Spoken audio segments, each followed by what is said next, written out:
Olá pessoal, bem-vindo ao Descomplicando Direito Civil, seu canal Direito Civil Descomplicado aqui no YouTube. Turma, na aula de hoje finalizarei o tema dos bens no âmbito jurídico, correto? Assistam a aula anterior para não ficarem então perdidos. Vamos lá? Na aula passada foi abordado os bens considerados em si mesmos. Vamos continuar? Na aula de hoje, bens reciprocamente considerados. Os bens serão principais ou acessórios, uns considerados em relação aos outros. O conceito é, portanto, relativo e funcional. Por isto, falamos em bens reciprocamente considerados, correto? Turma, olha só. Vamos à definição? Bens principais. É o bem que existe por si mesmo, abstrato ou concretamente, e não depende de nenhum outro para existir. O bem acessório é o bem cuja existência depende do principal. Os bens acessórios não existem por si mesmos, correto? Eles não existem aí por si mesmos. Vamos lá. Há uma regra no direito das obrigações muito importante. Ela encontra-se lá no artigo 233 do Código Civil. Vejamos, a obrigação de dar coisa certa abrange os acessórios dela, embora não mencionados, salvo o contrário resultar do título ou das circunstâncias do caso. A regra, então, turma, é que o acessório segue o principal. Cuidado, é uma presunção iuris tanto, ou seja, uma presunção relativa, que pode e comporta exceção. Vamos a um exemplo? Se eu vendo um videogame usado e completo, a palavra completo presume-se que esteja seguindo junto ao videogame seus acessórios, quais sejam os controles, os cabos, a fonte, etc. Correto? Lembrem, turma, como dito anteriormente, a regra de que o bem acessório segue o principal é uma presunção relativa, ou seja, ela não é absoluta, considerando que o vendedor poderia muito bem anunciar a venda do videogame, por exemplo, mas sem os controles, correto? Se o comprador aceitar comprá-lo nesta condição, o contrato de compra e venda será perfeitamente válido, correto? Bom, continuando, já falamos anteriormente que o conceito é relativo, afinal, saber o que é bem acessório depende do que será o principal. Tá complicado de entender? Então vamos descomplicar. Vamos a um exemplo. Olha só, imaginem um terreno, tá? Posso considerar este terreno o solo como um bem principal. Se eu construo uma casa no terreno, esta casa ela é acessória em relação ao terreno. Pensem, o terreno ele continuará existindo independente se foi construída ou não uma casa, correto? Em contrapartida, a casa é acessória ao terreno, considerando que ela não existiria se não existisse o terreno para a sua construção. Por outro lado, as janelas e as portas desta casa serão bens acessórios em relação à casa, que passa a ser, neste caso, o bem principal. Ora, as janelas e as portas são bens acessórios, na medida em que exerce uma função, qual seja tornar a casa habitável. Observe, as janelas e as portas dependem do bem principal para terem uma finalidade. Uma janela avulsa, o que você faz com uma janela avulsa? Nada, né, turma? Dando continuidade, falamos dos bens principais e dos bens acessórios, mas faltou falarmos das pertenças, que é diferente dos bens acessórios. Pertence é uma coisa, acessório é outra. O Código Civil trata nos artigos 93 e 94 acerca das pertenças. Para o Código Civil, são os bens que não constituem partes integrantes de outros bens, mas que se destinam de modo duradouro ao uso, ao serviço ou ao embelezamento destes. Nesse sentido, pela definição lá do artigo 93 do Código Civil, conclui-se que as pertenças são os bens que otimizem a função econômica de outro bem, bem como se destinem ao uso ou ao mero embelezamento de outro bem. Ok? Turma, olha só. O artigo 94 do Código Civil, dando continuidade ao tratamento das pertenças e seguindo uma linha que seria a mais lógica, instituiu regra segundo a qual os atos jurídicos que dizem respeito ao bem principal não abrangem as pertenças.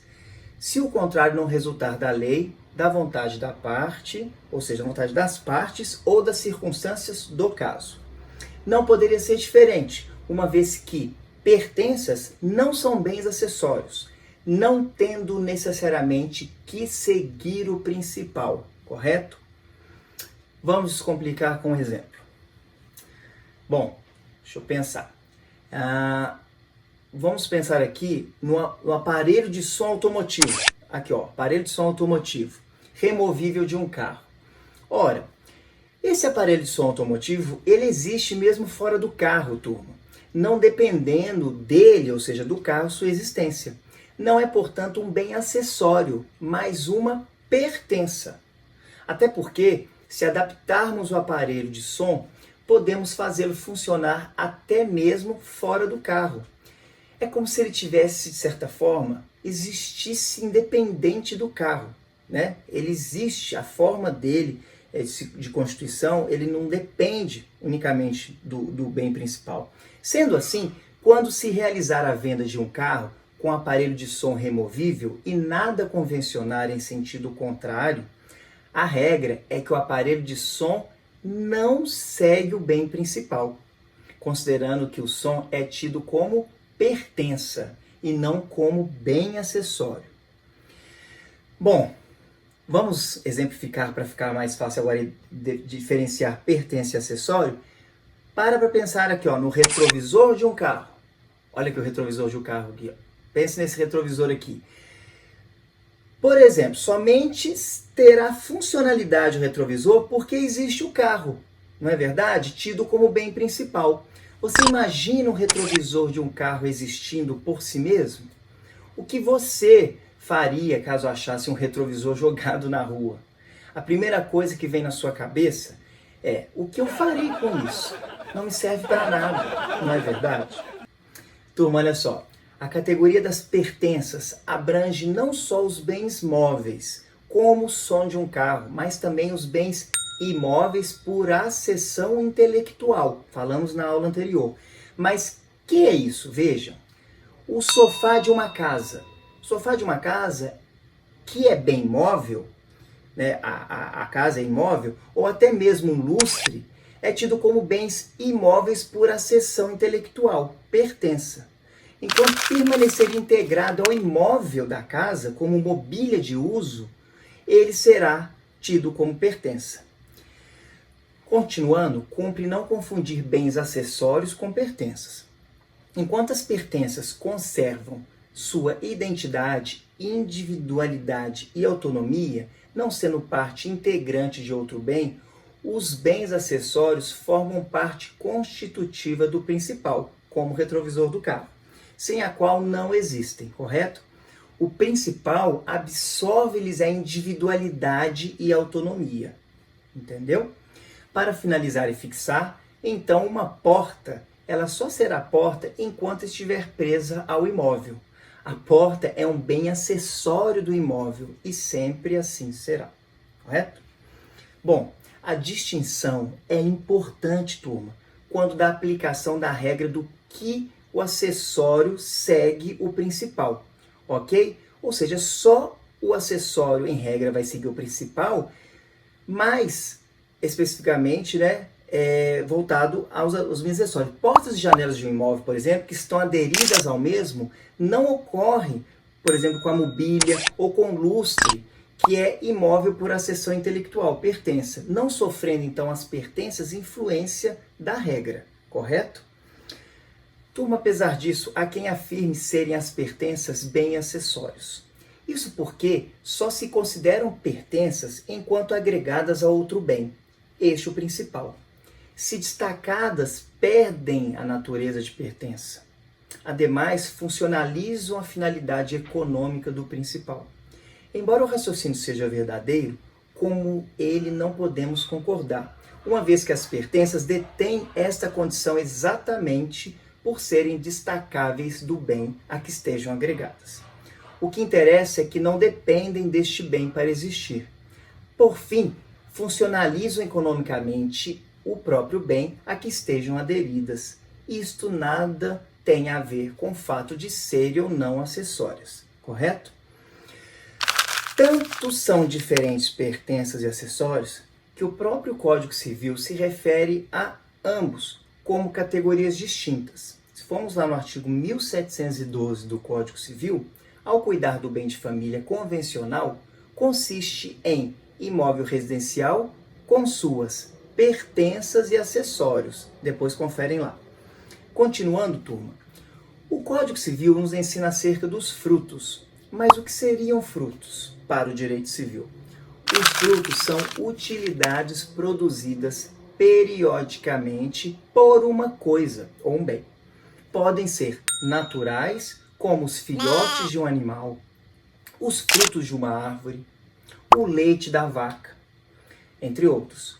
Ou industriais, como os laticínios, em relação ao leite e ao homem.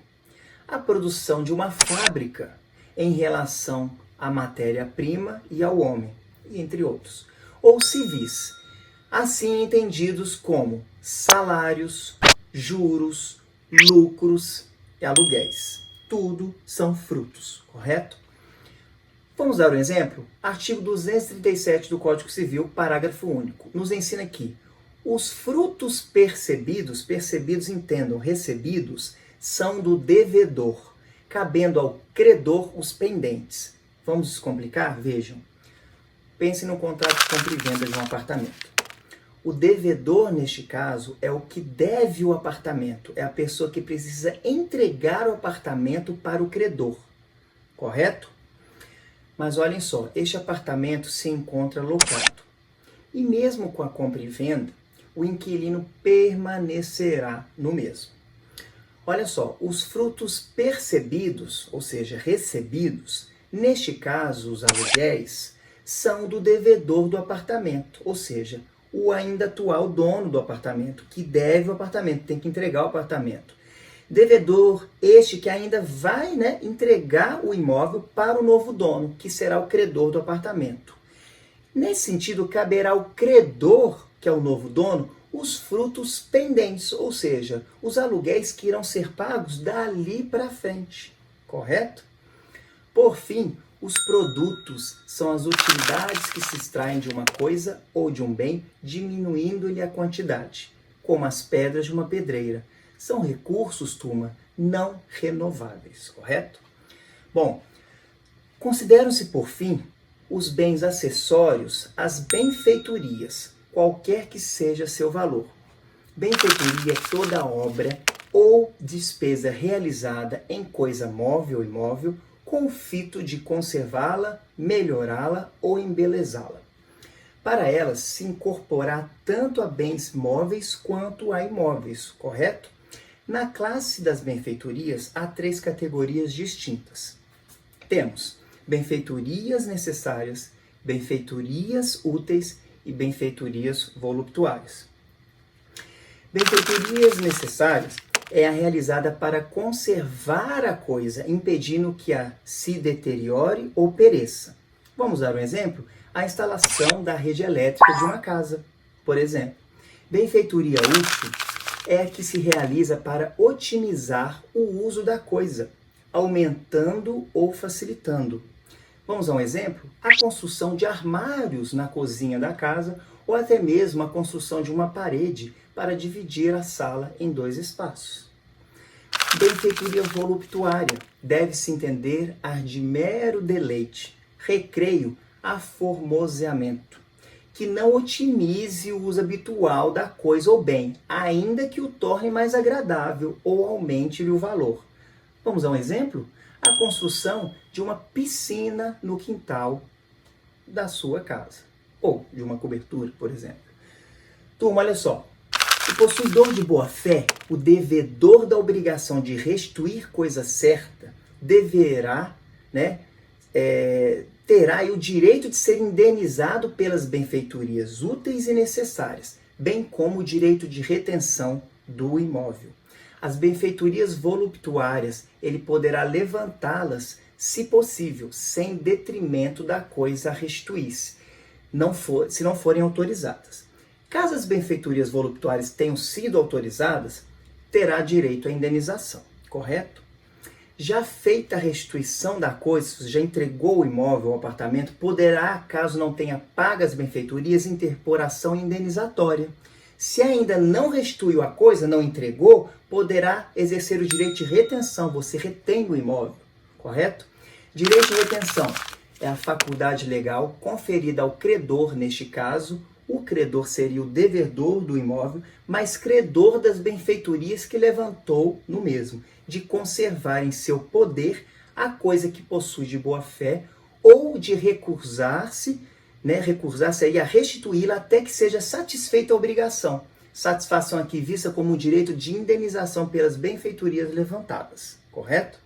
Agora, se tiver o devedor obrado de má fé ao fazer melhoramentos, os aumentos ou dispêndios, poderá tão somente postular indenização pelas benfeitorias necessárias, sem direito de retenção.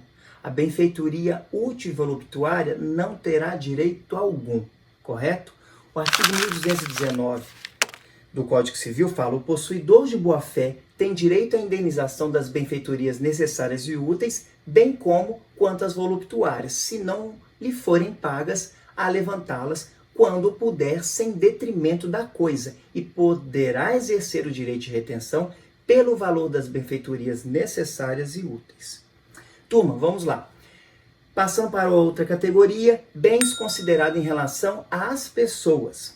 Serão públicos ou privados, de acordo com quem seja o titular do direito subjetivo sobre eles. Bens públicos são os pertencentes às pessoas jurídicas de direito público interno. Bens privados são os pertencentes às pessoas de direito privado, sejam físicas ou jurídicas. Em nosso sistema administrativo, os bens públicos podem ser federais do Distrito Federal, estaduais ou municipais, conforme a entidade política a que pertençam ou serviço autárquico ou paraestatal a que se vinculam, correto? O direito civil as classificam como bens de uso comum do povo, bens de uso especial e bens dominicais. O que seria bens de uso comum do povo? Turma, são aqueles destinados à utilização pelo público em geral, como as praias, os rios, as ruas, as praças, etc. Bens de uso especial são aqueles que se aplicam a algum serviço ou estabelecimento federal, Distrito Federal, estadual ou municipal, tais como edifícios e terrenos. Os bens dominicais constituem o patrimônio disponível do Estado, correto? Bens considerados em relação à sua comercialidade, outra categoria e a última. Teremos então bens no comércio, que a gente chama de res in commercio, e fora do comércio, res extra commercium. Ou seja, os bens que se acham no comércio podem ser alienados e adquiridos livremente, correto? Já os bens que estão fora do comércio são todos os inapropriáveis, como o sol, as estrelas e também os inalienáveis, seja por força da lei, como alguns bens públicos, fundacionais, entre outros. E também por convenção, por exemplo, como bem de família voluntário, correto? Quanto aos bens públicos, deve-se esclarecer que inalienáveis são os de uso comum do povo e os de uso especial, enquanto conservarem a sua qualificação. Os dominicais, ao contrário, podem ser alienados desde que observadas as exigências da lei, correto? Bom, turma, ficamos por aqui. Não se esqueçam de seguir o canal, curtir o vídeo, ok? Até o próximo encontro.